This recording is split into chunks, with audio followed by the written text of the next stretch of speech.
Hello? Gusto ko lang po i-share sa inyo kung gaano ako kasaya, lalo na kagabi. Grabe, hindi ako makapaniwala, nakita ko na sila. Parang nung Biyernes, picture lang sila, tapos nung Sabado tsaka Linggo, natitigan ko sila sa personal. Sabi ko, hindi ako iiyak. Nung una na iyan ako dun sa mga umiiyak dahil sa concert, pero hindi ko alam na isa pala ako sa magiging ganun. Yung marinig na sila na kumakanta. Yung basta iba talaga, hindi ko may paliwanag. Kakaiba yung nabigay nila sa amin.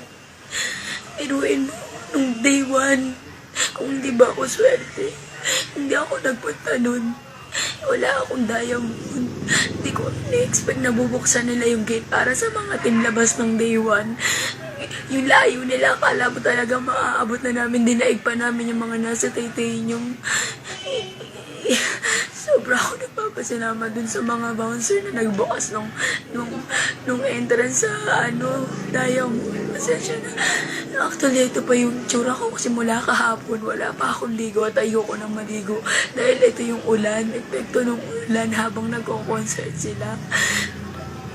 Yung mga sinuot ko, yung mga bagay na suot ko, yung mga gamit na nasa akin nung mga time na nandun sila. Nakikita ko sila, gusto ko itabay ko nang alisin sa kasawan ko. Ay, nang nagpapaalala sa akin, nakita ko na sila. Please, yun lang, bye-bye.